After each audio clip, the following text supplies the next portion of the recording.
Do you want to know how to help a child with sensory processing disorder? Well, I'm Nicholeen Peck, and I have helped many children with sensory processing disorder. I'm a parenting expert, and I teach people all over the world how to learn self-government. In this video, I'll be helping you learn how to help your child with sensory processing disorder.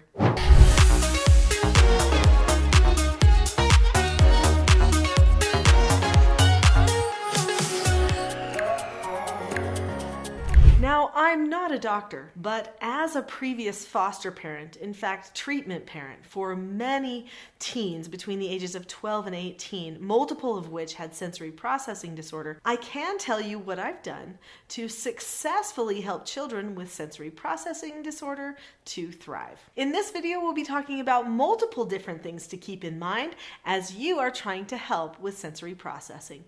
There are two types of sensory processing disorder. There's sensory overload.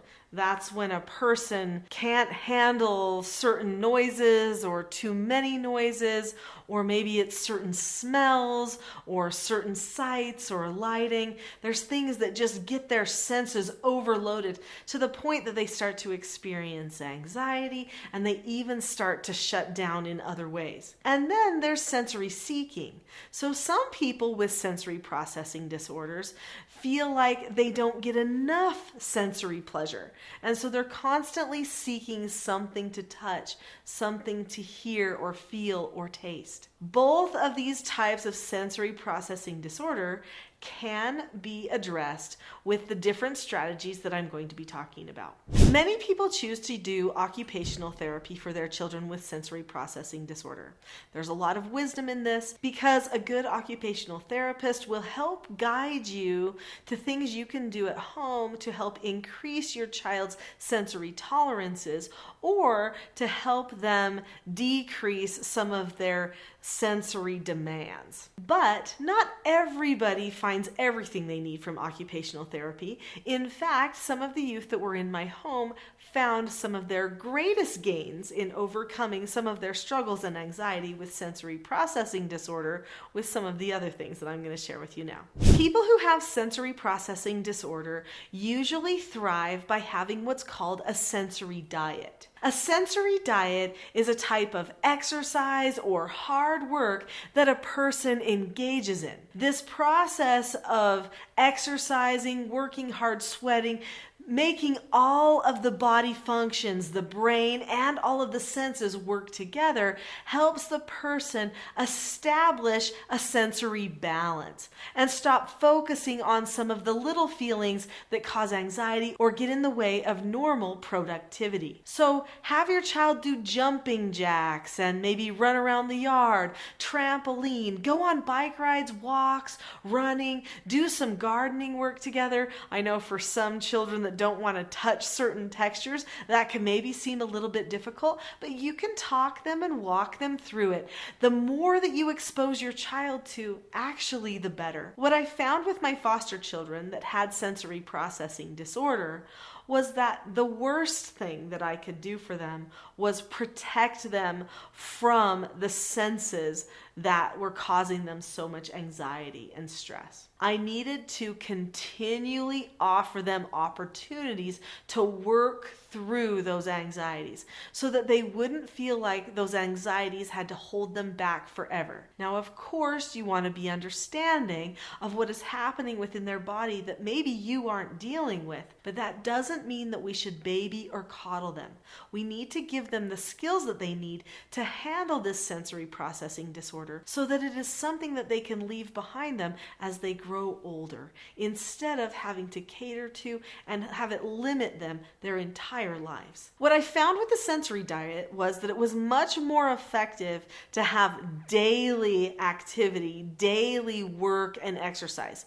If it happened every once in a while, the child did not get as many gains or benefits as if they had regular opportunities to work hard and exercise hard. So just become one of those families that does stuff, even if you don't like to yourself.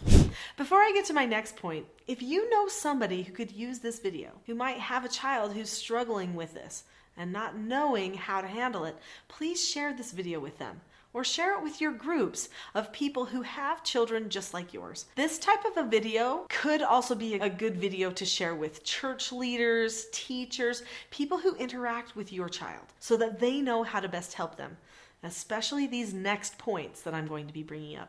Many therapists who work with people with sensory processing disorder utilize skills that are part of cognitive behavioral therapy. When a person does cognitive behavioral therapy, what they do is they analyze the lies that might be happening in their head, and they decide not to over-process on those lies, but instead replace them with what the truth is. So maybe a person heard a sound that they don't like, and they can tell themselves, that sound is a sound I don't like, but it's not hurting me. I need to tell myself that sound does not hurt me, and choose not to think about the sound any longer if it's not a sound that I can change. So cognitive behavioral therapy helps a person focus on the truth. The teaching self-government parenting process that I teach has the same principles as cognitive behavioral therapy. So it's all about focusing on the truth,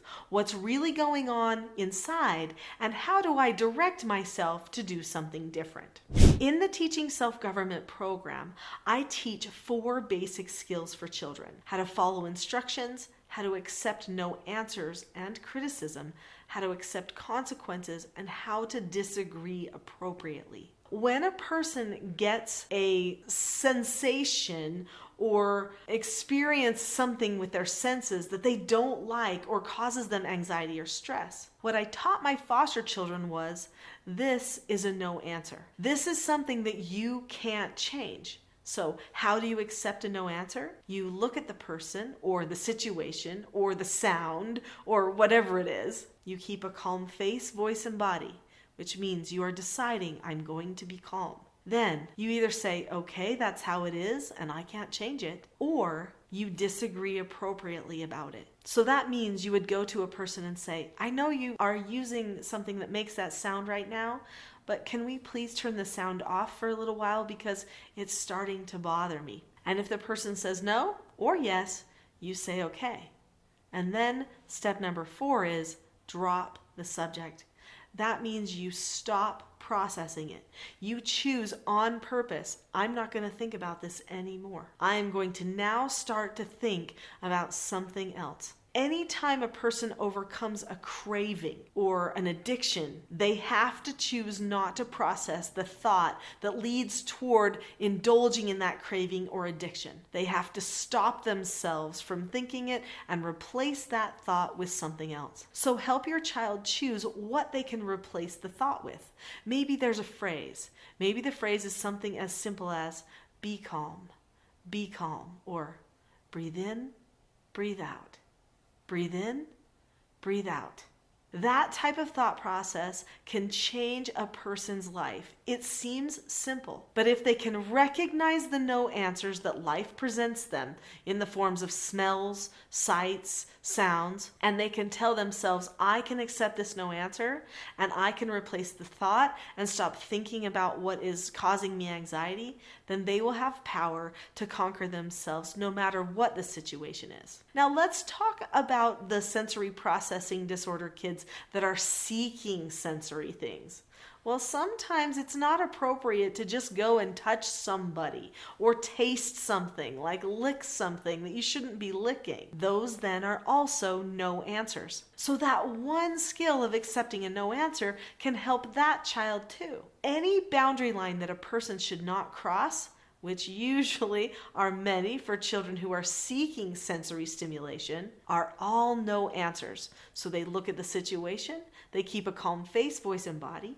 They say, okay, I'm not going to engage in that, or they disagree appropriately about it, and then they drop the subject. That skill can change a person's life who has sensory processing disorder. In fact, there were multiple youth who came through my home who found great success in being able to accept no answers. There are many other skills too that a person can learn to govern themselves, and you can find more about those skills at teachingselfgovernment.com. But another thing that we need to do for our children with sensory processing disorder is we need to discuss their feelings with them. Discussing feelings that are associated with certain senses are important so that they feel understood. But you don't have to discuss the feelings every single time that sensation or that feeling arises. A good thing to do is to have regular chats about the feelings, maybe once a day or once a week, depending on how severe the sensory processing is. And when you have that discussion, you can talk about specific instances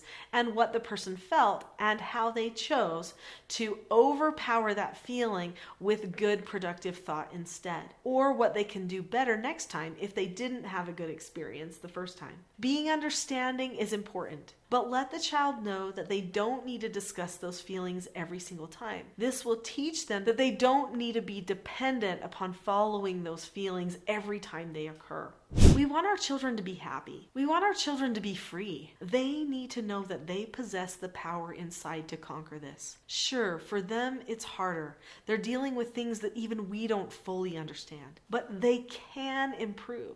They can find freedom. Every one of us, if we continue to work at it, if we're diligent in any of our troubling behaviors, we can choose to find self-mastery and self-government that comes with deliberately planning. Your child with sensory processing disorder has a bright future. You can help them choose to overcome some of these problems that they're dealing with. In fact, over time, some of my foster children told me that some of the cravings decreased to the point that they didn't even feel them when they used to most of the time. Your children can overcome some of this. It takes diligence, it takes patience, and it takes calmness and good deliberate planning. If you've enjoyed this video, I'm pretty sure the next video is going to be something that you'll use too. It's called How to Identify, Understand, and Release Your Emotions. Click that video now.